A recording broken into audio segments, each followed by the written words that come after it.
Hello again from the T.B. Ferguson Museum. This is Roy with another Throwback Thursday where I go back 100 years ago in time to 1926 and I read from the Watonga Republican newspaper from that time period. And we see what was happening in and around Watonga and Blaine County, and even sometimes we get a glimpse of the greater world around us.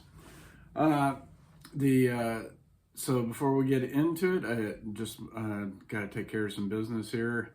If you like what we're doing, I got to say this every time, and it helps. If you like what we're doing and the content that we're putting up on social media, click that like button. And if you're not already following this page, go ahead and click that follow button and become a Ferguson fan. Leave a comment. And again, always click that like button. All of this really helps us to work towards the goal of achieving a level of support on social media where we can start getting some ad revenue from all this exercise that I go through and of public humiliation. I hope you're enjoying it as much as I do, because I really do enjoy this.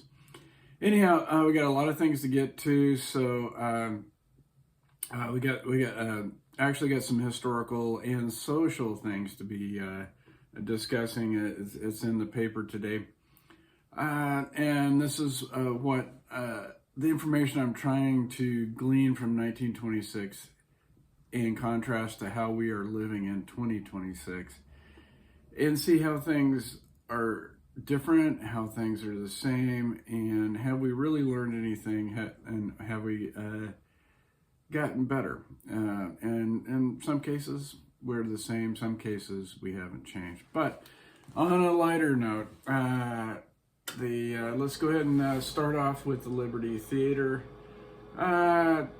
This week, we got Buck Jones. We see a lot of Buck Jones movies. The movie is The Timberwolf, a big Western romance of a man feared and loved. Also, the fourth chapter of Sunken Silver, and then a comedy. Saturday, Monday and Tuesday, we have Sid Chaplin and Charlie's Aunt, a funny farce, in the funniest farce in 40 years. A laugh from start to finish. Also a comedy there. But this picture, usually priced at 40 or 50 cents, will not be raised the admission. So we're back to 25 cents. I forgot to point that out to you. Wednesday and Thursday, we're going to talk about the movie last week, Iron Horse, and on the front page. Wednesday and Thursday, we have When the Door Opened, James Oliver Curwood's mighty novel of the Great Northwest. Also Aesop's so let me, I don't think I've said it before. Okay, these shorts, Aesop's Fables, this was blackface. We can discuss that some other time, but that was they had news, and then they had these Aesop shorts, and they were in blackface. Anyhow, so it's right here in the advertisement for the Liberty Theater. It's like, come and hear our new pipe organ. More of that on the front page. Okay. Notice to horse owners, we have on hand a supply of notes bound in book form convenient sizes for those who stand horse or jack.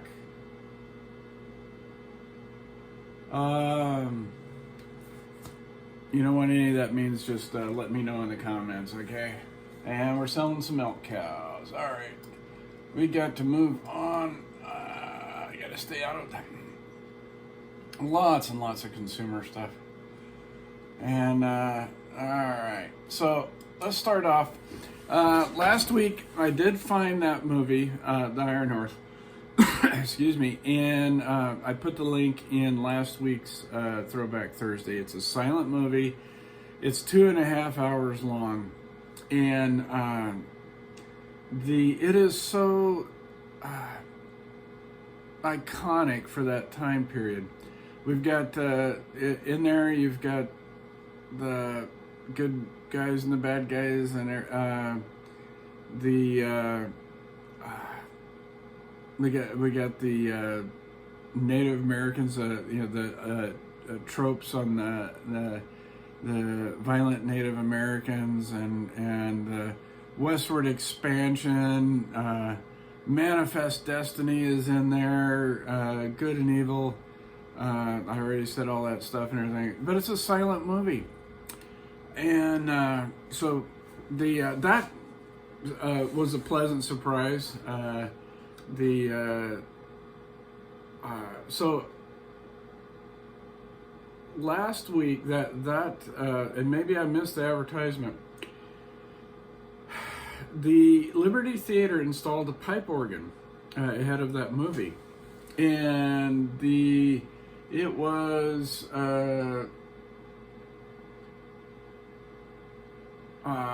Mr. Rook on Monday installed a new pipe organ after this movie, installed a new pipe organ at the expense of $3,000, and it certainly is well worth it hearing it. Mr. Rook has made many improvements and is now showing a line of pitchers that are the best to be bought. The people appreciate this effort and give them high class pitcher shows, and the house is crowded every night. The latest big success is the Iron Horse for 3 nights. That's what I was talking about. This most wonderful picture portrayed an epic of American development. Very little written or screened. Many local people are attending this play 2 nights, as it covers so much, and is interesting to feel that one time they could hardly grasp it all. At one time, they were all part of it, like Edna Ferber, or Elva Ferguson, I'm sorry. So, the last week, also, they had concluded the grand jury that had come. And if you've been following, there was a grand jury. Elva wrote a really fiery article about it and said, like, so be it.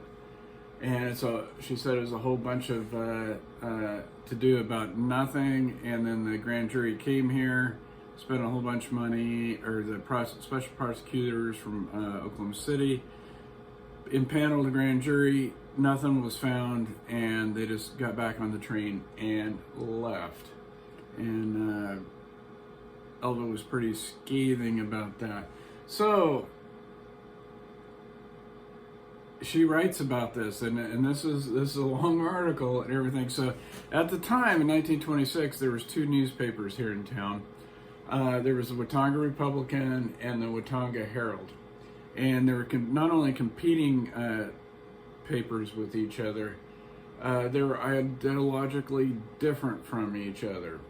And this Elva is, because the grand jury's over with, there is no self-incrimination, nothing in any of that. So she comes out, she's naming and shaming. She names Martin Cunningham and also Charlie Brown, the editor of the Watonga Herald, as being instigators of this grand jury and all the false accusations and all the false. They were just lying on each other. All right. So and she calls out the paper, the competing paper, using all this stuff from the findings of the grand jury and the special prosecutor, and she just says, "Hey, the Watonga Herald is not a reliable paper," and she kind of leaves it at that. And then she also continues it on page 8, but I'm not going to read all of it to you. It is pretty fiery, and it is her accusations and the evidence that was false evidence that was presented to the grand jury and all this stuff. This is exactly what we experience. Turn this off. What we experience with what happens in social media nowadays.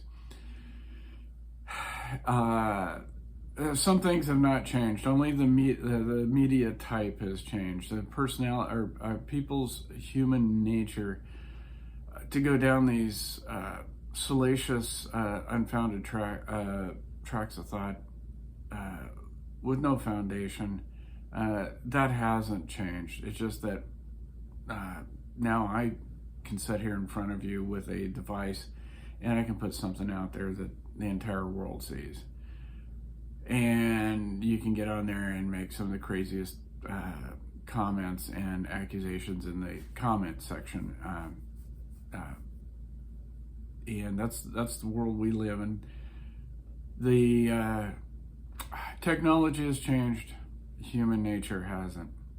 So anyhow, there's a bunch of stuff that I had to skip over. Lots and lots of positive stuff. The 101 Ranch is here in town this week, and they're auditioning Native Americans to come and ride in their Wild West show. And they're not only looking for performers, writers, and performers, they're also looking for their families to come along too. And this is going to be not only a national tour, it is scheduled to go over to Europe. So this is a big deal. Anyhow, I've gone way over my time now and everything. This is Roy, and enjoying another Throwback Thursday with you. Anyhow, stay tuned to this Facebook page. TV Ferguson's birthday celebration is coming up. There's going to be that's going to be advertised in on the page here, and the details you'll find there. Anyway, stop the mumbling. Let's go on. Anyhow, until next week, take care of yourselves and be kind to one another.